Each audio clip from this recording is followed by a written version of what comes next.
Hey everyone, welcome to The Zest, the official podcast for Orange Coast Magazine. I'm Chelsea Ranieri, and today's guest is the Chief Brand Officer for the leading global fashion retailer Revolve.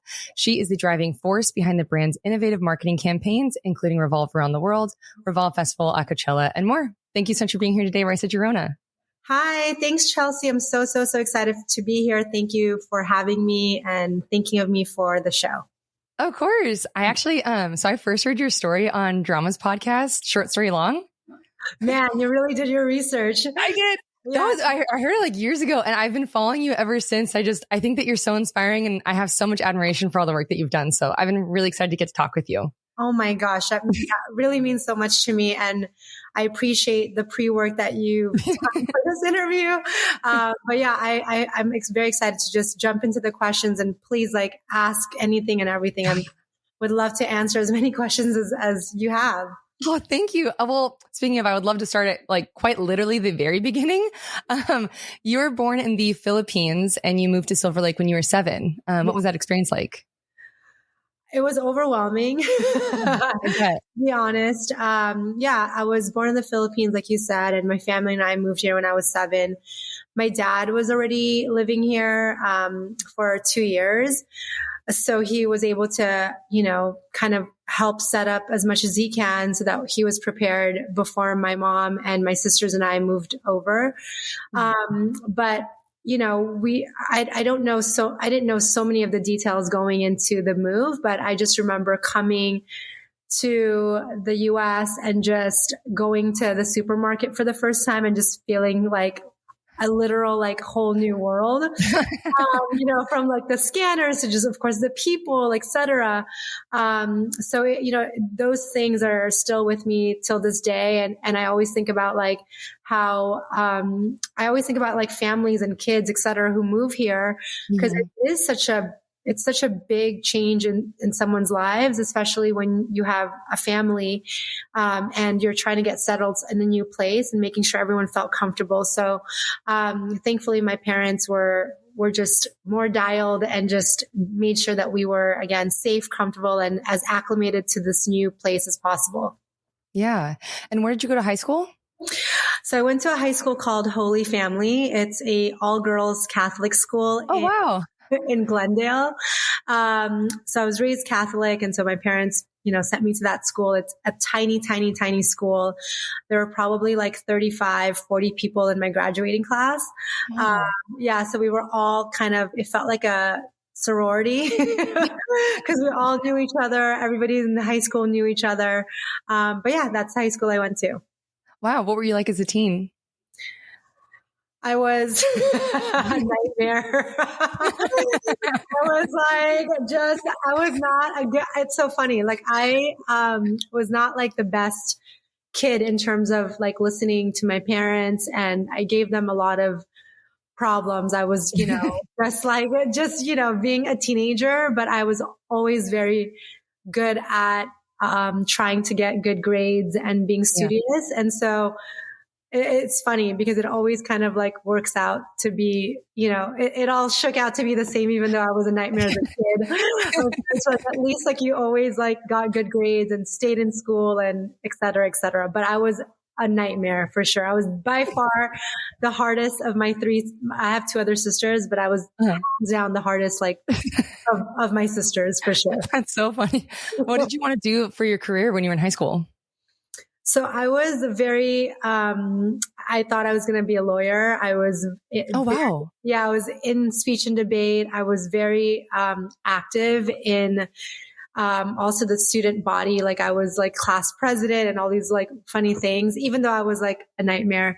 And so I was very, I was always in speech and debate. So I just always felt like I was going to be a lawyer. And, wow. Yeah. And so when I was applying to go to college, that was, kind of the path that I thought I was going to be on. Wow. So yeah, you went to UC Irvine and you did. In Orange County. Shout out. And you went to school for political science. So was that in hopes to do law? Yes, I was. Yes, exactly. I was, again, very on this straight path. I thought in my head to be a lawyer and was, majoring in poli-sci. and, was working really hard for my LSATs, et cetera. And so, it didn't happen. I mean, I actually was going to go to law school and then, pivoted the very last kind of moment, literally before I was supposed to confirm that I was going, because I just didn't feel like I was ready to commit to such a big, it's so expensive to go to law school. And so I just wanted to be extra sure. And, it's probably one of the best kind of decisions that I made in life, because I didn't, I didn't go and not really enjoy it and had like this massive, law school, tuition. So really dodged a bullet for that. What's so interesting is everyone I've interviewed so far, not like whatever they majored in never ended up being their career path. It's like, same with me. Yeah, I'm sure. What was yours? I did communication studies. It was just kind of broad, but I did journalism. Yeah, communication journalism. I feel like that's super close. I mean, it's funny because I work with so many, contracts and deal making and structuring different types of kind of deals, that I think it would have been also helpful to have, a law degree, but there's people like that are better than me. So it all worked out. Yeah. And while you were at college, you studied abroad in Italy. And then also I read you took a bunch of trips with your friends as well. What did these trips teach you? Chelsea, I really I just love that you did all this pre-work and we had this really thoughtful conversation together. So I appreciate it. Of course. When I studied abroad in Italy, was my first time leaving the country after I had moved. Oh, wow. After I moved to America. So it was like, I'd never been to Europe before. I was, 19. And so I was very oh my God, what is this whole different world? And I studied abroad in Tuscany in a tiny town, Siena. And it was just life-changing in every way, because I was exposed to a whole different culture. And that's actually why I was like, you know what? Because it was my senior year. I was like, you know what? I don't think I want to be a lawyer, because being there, they have just such a different perspective on life. They have siestas where they have a 4-hour lunch break. I'm like, how is this even life? And then from there, I just started to learn about all these different places I'd never heard of. I mean, Google and the internet, Google, I don't even think really existed back then, but, it was figuring out what the Amalfi Coast was and what people did during the summer for, they called it holiday versus vacation. It was just so different. And, after school, I just, started traveling basically abroad to Barcelona and Spain and just Europe a lot. And that was really kind of, one of the biggest inspirations for ultimately Revolve Around the World is, the way people lived and traveled. And, I just remember when I went on these vacations after college, I always wanted to look and dress my best. Mm-hmm. And so again, that was kind of the concept of how, I thought that people wanted to see clothes was in the most, natural setting, basically. Yeah. And speaking of, you started your own brand in 2007, Bridget Catisse. Yes. What inspired you to start a brand? Yeah. So after college and obviously not going to law school, I was, trying to figure out what my next move was, because, I wasn't, basically what I thought I was going to do wasn't what I was doing. So I was like, okay, I have to figure out my life. And so what were you feeling? Were you nervous? Not nervous. Only because my parents were like, we're not financially supporting you. You have to figure out what you're going to do, because you were supposed to be in law school and now you don't want to do it. So, right. You have to figure this out. And so, I got a job right after to do basically I was a salesperson. And, that was one of the most pivotal kind of jobs or experience in my life, because I was getting paid basically minimum wage. Mm-hmm. And then I would only really make money if I closed, if I made I closed the sale and would make commission.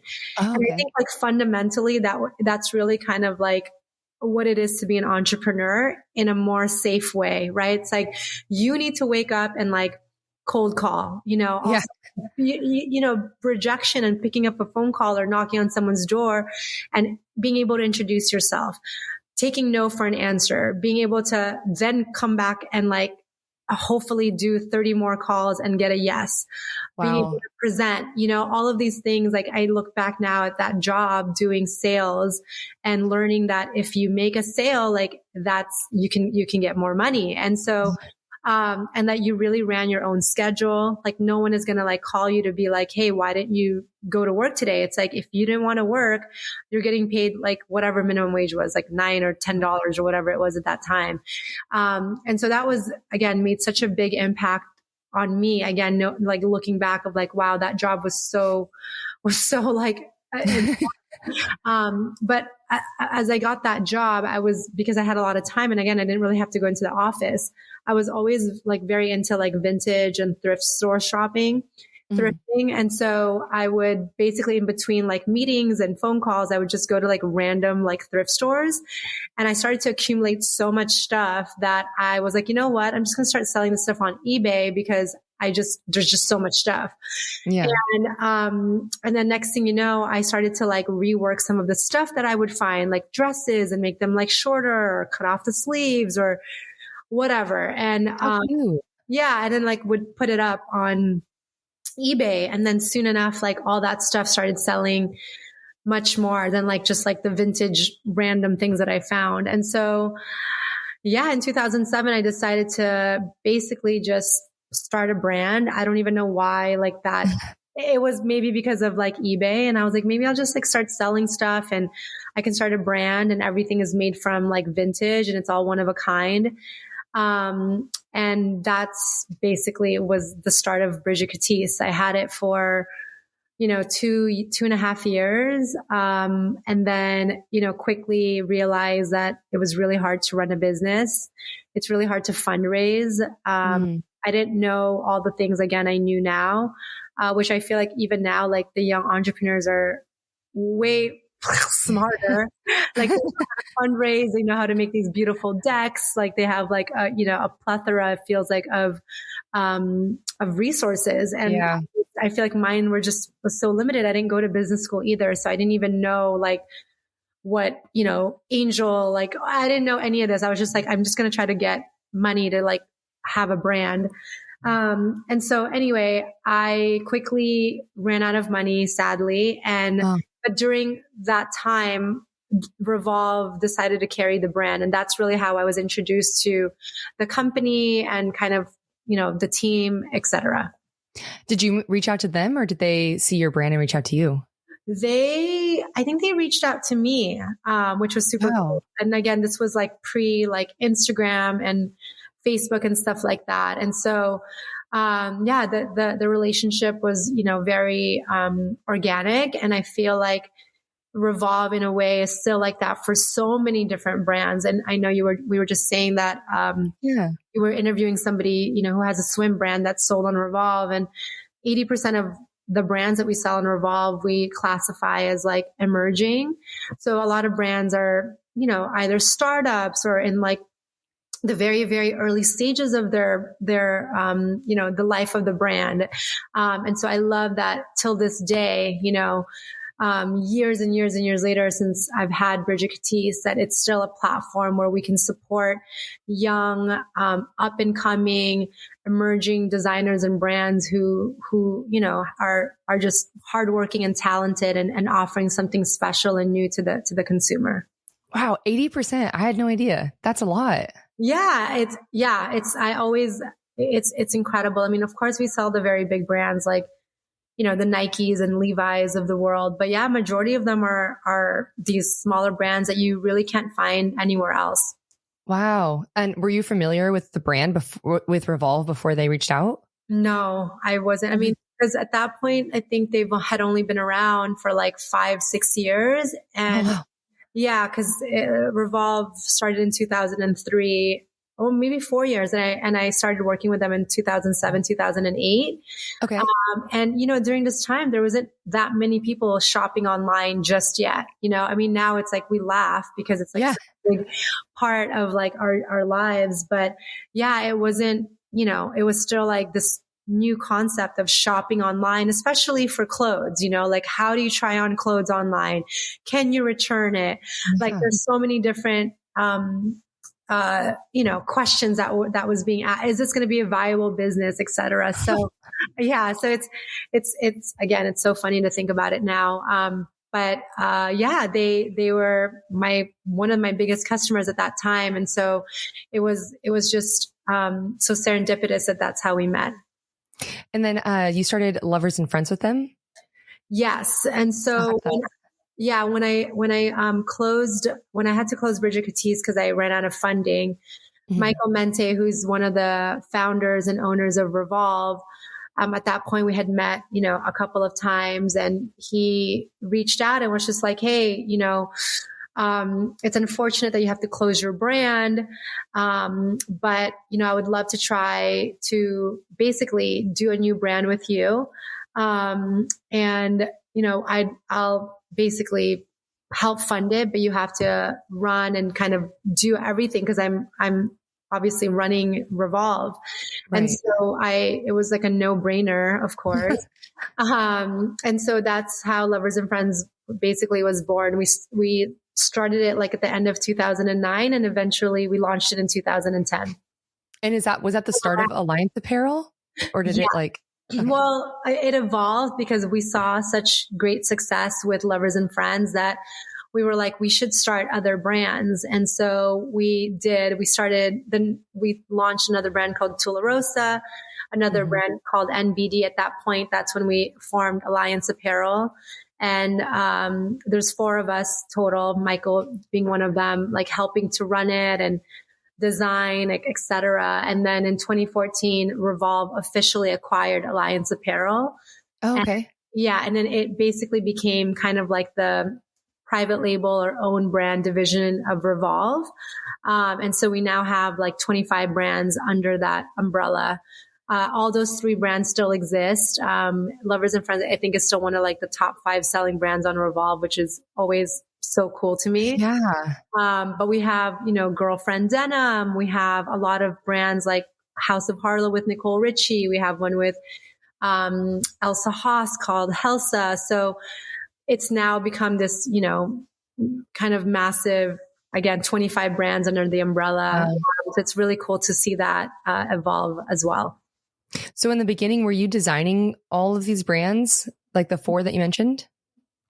I was helping, basically design, market it, and, dealing with sales, doing, et cetera. And then I had, a partner that helped also with all the like logistics and production and manufacturing, et cetera, shipping. And when the acquisition happened in 2014, basically so the other owner and founder of Revolve is Mike. So Michael and Mike, basically were like, hey, you're a good designer, but I think we think you're a better marketer. And you're doing a lot of this, kind of, out of the box. Again, at that time, this is when like Instagram just launched. And like the concept of bloggers and influencers really was still pretty fresh and new. They were like, you were doing that with like Lovers and Friends and NBD and all these brands. Do you want to try it for Revolve? And so it was kind of, again, another new, opportunity that I was even more afraid to take because, again, I didn't go to like marketing school. I didn't go to business school. I didn't go to fashion design school or anything, but it felt like more, it just felt so much bigger because it was for Revolve and they had never done anything kind of in the brand marketing space. And so, I kind of just I said yes, but with a lot of hesitation because I didn't know if I was going to do a good job. And yeah. And anytime you're unsure, of course, of yourself, I think that is always very tough to kind of think about the task at hand. So Definitely. so yeah, but I did say yes. And, it all kind of turned out, I guess, how it's supposed to. How did you work through that self-doubt? I think that's really hard to. It's so hard. I mean, I think it was, to be honest, it's a lot of encouraging from people that I trust. Mm-hmm. I still have as all of us do, right? Always like, can I do this? Mm-hmm. Am I good enough to do this? Am I built for this? What's going to happen if I, don't do a good job? But I remember at the time thinking like, okay, if Mike and Michael and, all these other people think I can do it, at the very minimum, like just try, and then you can kind of see where it goes. And so I think it's also very important to have a group of people, whether it's people you work with, of course, or like your family or your friends, to be able to truly support you in something when, sometimes you don't have kind of the foresight to feel like you can do it. Yeah. The support system is so, so, so important. And people who are genuinely looking out for your best interests. I've relied on these people time and time again through my entire career. I mean, really like my life, but in terms of my career, because there are so many times when you're like, this is really hard, or like, I don't even know, like, if I can do this. Like, does this even make sense? Is this going to work? What are people going to think? Yeah. It's constant, but I think again, sometimes, having people that can help get you across that self-doubt is so important. Yeah, definitely. So we touched on it a little bit when you were talking about your travels, but how did you come up with influencer marketing? It's a big question. Oh, really? I didn't even really know it was like, okay, this is what it is, and I'm coming up with influencer marketing or anything like that. It was more just like happened so organically. It was just like, okay, there's, these bloggers that are using a whole another platform. First, it was like, of course, like MySpace, and then it was like their blog. And then now there's this whole new platform called Instagram. And so it was like, okay, how can I work with them to, again, have them feel excited about the product, wear it like how I would wear it if I was going to travel, and then just basically post it on their social. Because when you're naturally excited about doing something, like you have a tendency to share. Like I always think about like if we would go on like family vacations, like anyone, right? Like your mom, or even like Christmas pictures or holiday pictures, right? Like she'd always make sure like everybody was dressed like so nicely, and then take the photo and then print it and then like put it up in your hallway, or like, in the living room, and like frame it.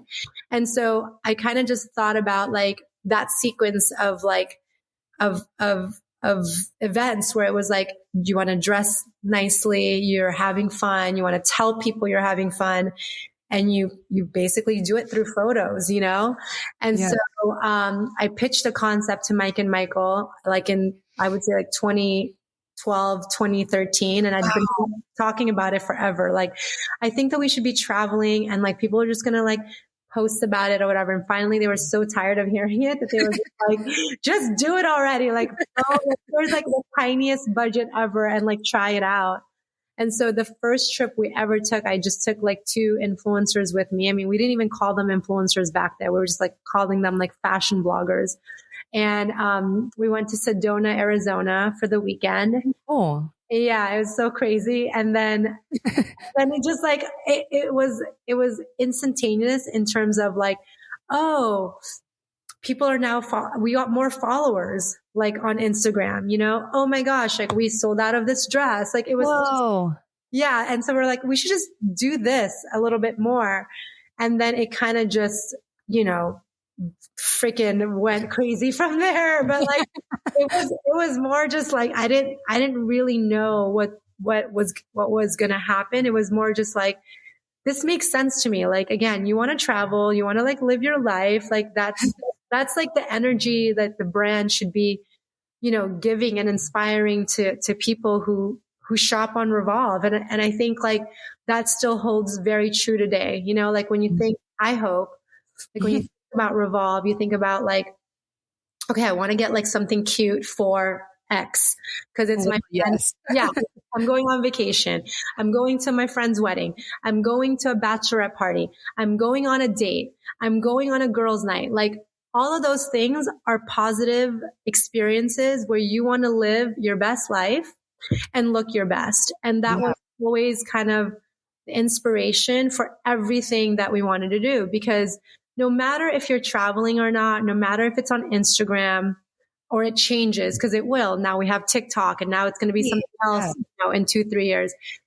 That essence of having fun and living your life will never go out of style. I don't care what anyone says. Like, I don't care if it's like literally 50 years from now. It's like, you still want to have fun.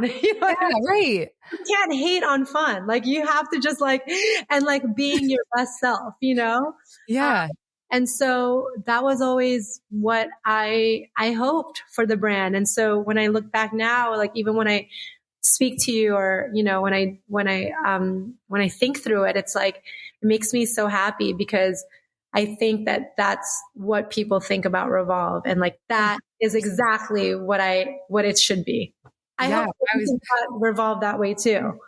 Yeah, no, like all of my friends and I, whenever we have a bachelorette trip or like literally everything that you've named, we've all gone on Revolve and like shared different things that we were looking at. And that's wild that was the intention. And that's literally what it became. Yeah. I mean, it was like, let's just have fun. I mean, obviously in the beginning, it was like, let's just have fun and see how this goes. And again, like, I always equated, I think because of like my experience in studying abroad and being exposed to this whole different life and culture. Yeah. Like people literally in Europe have 1 month off in the summer. I'm like, what is this? Like, I've never heard of this before in my life. I was like, and people like in my school, like where I studied abroad, they would start talking about like, oh, like where they were going to go to holiday with their family. I was just cool. I was like, what is this life? And so like, even from the beginning, even going to Sedona, I was like, what's like a place that's like great for a photo and just a backdrop, and like what would be like a fun place to go to. It was always like that word of like fun, but also like aspirational. And so, yeah, it's, I guess again, it all kind of just worked out. Yeah. How many trips have there been since? Oh my gosh, Chelsea, like hundreds. Whoa. Sure. Like maybe not hundreds, like maybe like 100, definitely like at least 150 to 200. Wow. Have you been on the majority of them? For sure. Wow. Yes. That's so cool. Yeah. I probably have gone to like 80%, I would say like 80% of them, if not a little bit more. But it's, it is still like such an incredible time to be part of the company. I mean, I've been there now for, it's going to be 10 years. Oh, congratulations. Thank you. If not like 10 years, maybe now. Because I think the acquisition, happened, like officially happened like in the beginning of the year in 2014. So I know it's so cool that I just realized that. But what was your favorite trip that you've been on for Revolve Around the World? Oh my gosh, there's like so many. Because all of them also like it's different. It's like different with the girls that are also on there. Right. But, there's so many places that I had never been before with Revolve. And so that's why in a way, again, it's all kind of a little bit like more special to me. But I think at the beginning, or like, I would say in like, even Revolve in the Hamptons was like such a vibe. That was like in 2015, which is like so crazy. Like it feels so far away, which is, 2015, 16, 17, we did Hamptons in the summer and we would be there for almost 2 months and we would just live there. So it was like very cool. Yeah.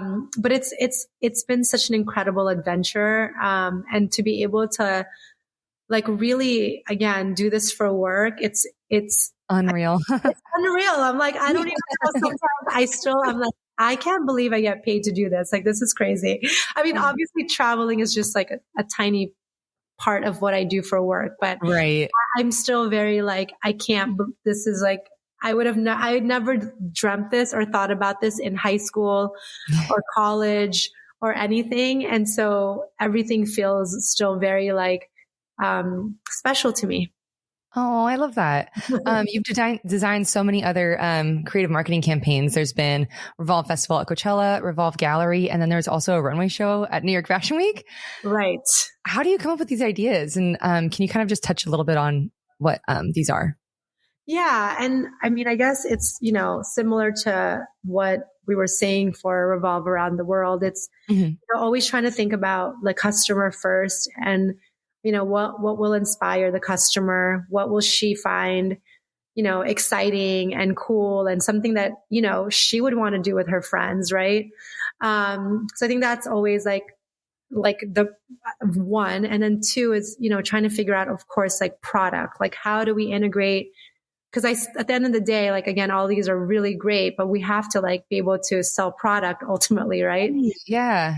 So it's like trying to think about, how does all the product integrate into all of these things that we're trying to do and make it feel like us and not like super like off brand? And again, would the customer be excited to see us at this place wearing this, right? And so the customer always comes first, and trying to figure out again what it makes sense from like a culturally relevant perspective. Like that's why Coachella is one that's like, it's been around for so many years. It's also very close in terms of proximity to LA versus like us having to travel to, a whole other kind of country for a festival. It's kind of like in our backyard in a way. And something that, I was always familiar with growing up. Like, Coachella is this like festival that you go to once, like you can afford to go there. Yeah. And so again, it all kind of just comes back to, what the customer we think would want to do with her boyfriend or with her friends, et cetera. And then figuring out how product, of course, makes all of that, come together. Right. That makes so much sense. I never it's done so well. I don't think that it's like about selling product. Like I'm more like looking at that, like, wow, this is such a cool experience that they're doing. Yeah. Okay. Good. Well, I mean, we of course never want to be like, buy this, it's right. It's just always like, okay, hey, like you're in the desert. This is what you would be wearing. And so that hopefully, and we do it enough so that again, when you're going to Palm Springs with your friends, whether it's for Coachella or like a bachelorette party, you're like, okay, you know what? Like I want to go to Revolve because subconsciously you just know that like we've been there. And same thing, if you're going to like, Italy for whatever, your summer vacation or Vegas for the weekend or something like that, that again, Revolve like has like all the stuff to make sure that you have everything you need for the weekend. And so it's always like this balance again of like inspiring the customer, but making sure that we really are present where we think she wants to be. Yeah. In 2020, you helped launch the Diversity and Inclusion Committee, and you also introduced the Revolve Mentorship Program. Can you share what these are? Yeah. And so, as we continue to obviously evolve as a brand and, make sure that we are, inclusive, of course, but also, again, listening to our customer and what is she looking for? What is he looking for, et cetera. It was really clear to us that showcasing a diverse group of designers and highlighting the different designers that we have on the website was important. And so, we launched it, I think in February, to match with, Black History Month and, kind of figured out which designers were Black owned, Black designers, et cetera.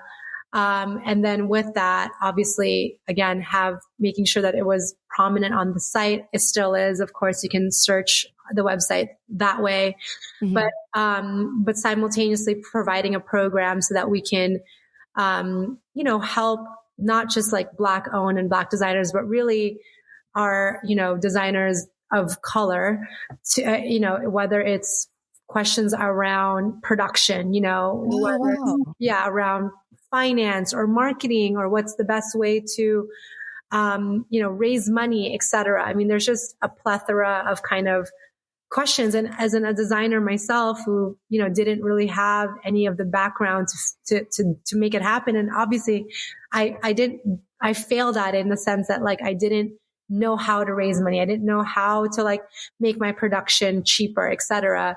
And looking around the team at Revolve, like there's so many incredibly smart, but also just people that could provide value to others, that are not, doing it already because they're just like head down working. It's trying to figure out how to include them. And so that's been super cool to see, not just, of course, us supporting a more diverse group of designers, but also getting the whole company involved in terms of sharing what their knowledge and what they know, and being really helpful in that capacity. Wow. And then you also started, there's also sustainability initiatives. I read that you donate some of the clothes. Is that right? Yeah, we're constantly, because there's always there's always something, whether it's something in the most positive way, of course, of like, and we have to. I feel like there's just so much that we can do as a company, as a platform. So there's always something that we're trying to accomplish to give back in some way. So that's always, of course, very important to the entire company and not just myself. Mm-hmm. Okay. So in 2020 as well, you also were on The Bachelor. I was so excited to see you. And you had I've been watching this show since I was a teen. You had best prize. I was so jealous of it. What was it? It was like a $500 gift card to Revolve or something. I can't even remember. Oh my God, Chelsea, I'm dying that you No, it was okay. They were like, okay, hey, we're going to sponsor The Bachelor. Like, you have to be on the show. And I'm like, what? I'm like, oh no, I don't like, it was just like this funny. Did you watch the show? Like, did you know? To be honest, I had only watched it like 2 or 3. No, basically my answer is no, which I think was probably better because I just didn't, I was like, okay, let's just like get in here and like, okay, I'm going to like talk to The Bachelor, talk to the girls, like, okay, it's fine. Versus I think if I was like super, by the way, there's like millions of people like you, like people on my team were just dying over The Bachelor. No way. Yeah, like people love The Bachelor. I mean, but it was such a fun experience. And, it was that show is just, I mean, it's literally lasted and test of time situation. So yeah, so I'm happy that I got to participate, but just Revolve in general was able to be a part of it. Yeah. And you looked amazing as well. Oh, thank you so much. Of course. Thank you.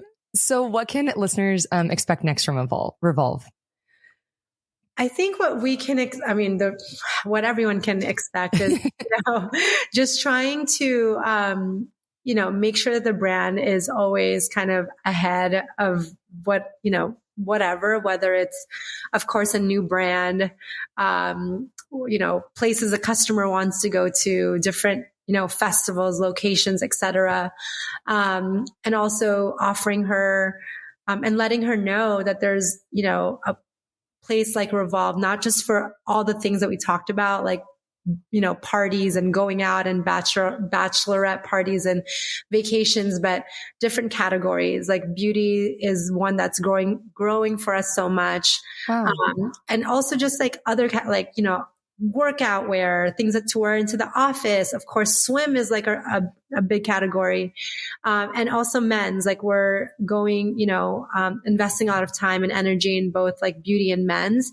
And so really capturing the audience in a different way. And I should say the customer in a different way, and having her think about us as much as possible for everything that's in her closet. And so that's, I think what's exciting, but it's also a big challenge because it does challenge me and my team to think about how do we engage with her and excite her, when we have to talk about going to work, what I mean? Yeah, right. Yeah. Going and traveling to like, the Bahamas and the south of France, is now, it's like we do it all the time, but it's like, how do you talk about, a basic t-shirt or your favorite denim or like beauty, et cetera. And so that's really something that I'm super focused on and something that I think we're going to continue to work on. Exciting. Yes. We're coming to the end of our time, but before I let you go, I have 3 final questions for you. We call them thoughtful 3, and they're kind of just reflective of your journey. Perfect.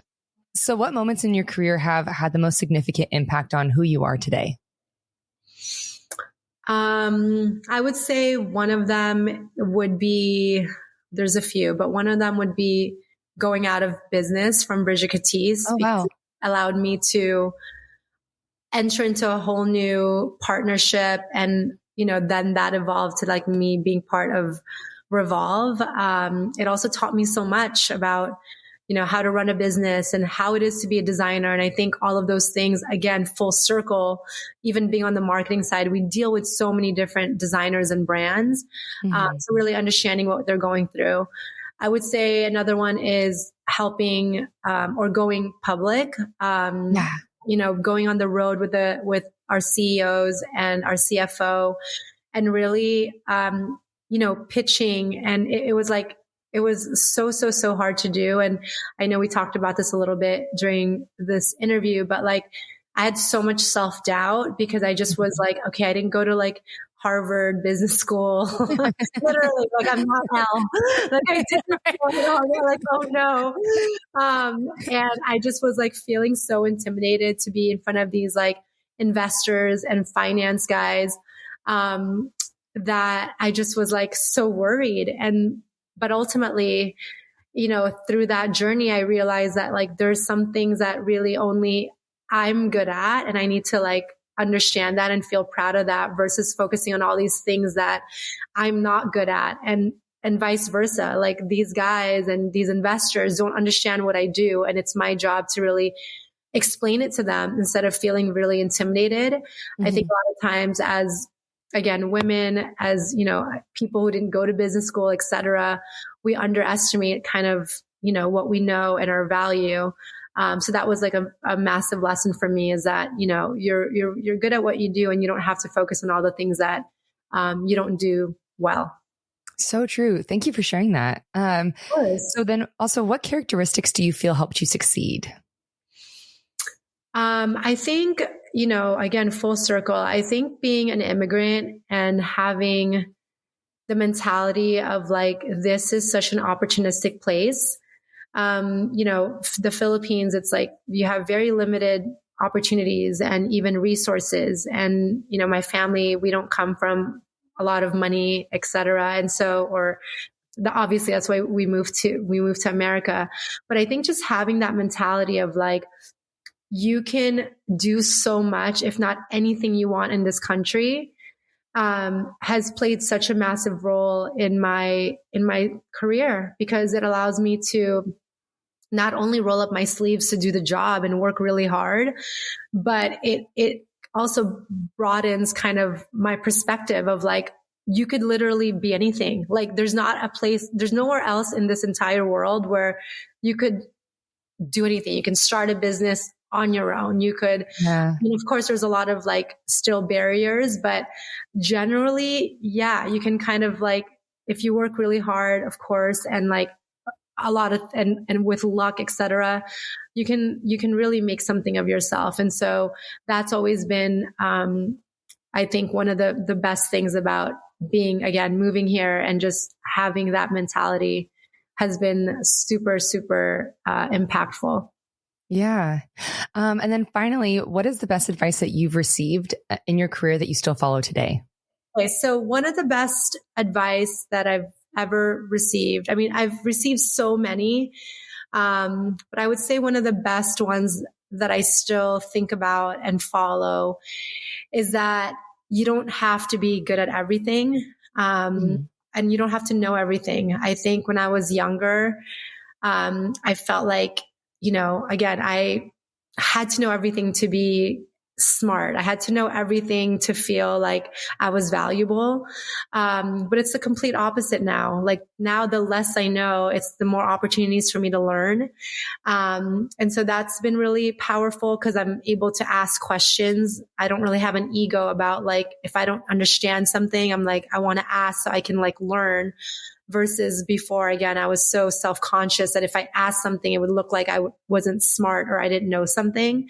And so that's completely changed my mentality, and it's allowed me to be super open and allowed me to just, again, ask questions and not feel like someone is going to judge me. And then I would say the other thing that's kind of similar to that too is to, because we don't know everything, it's okay to also like have someone else, whether it's your business partner, whether it's your coworker, whether it's if you're building a team, to lean on them because they're great at whatever that is, instead of trying to take it all on yourself.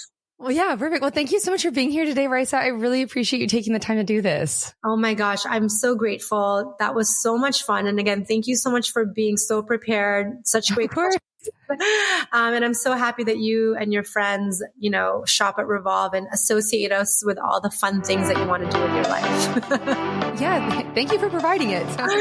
Thanks, Chelsea. Of course. Bye. Bye.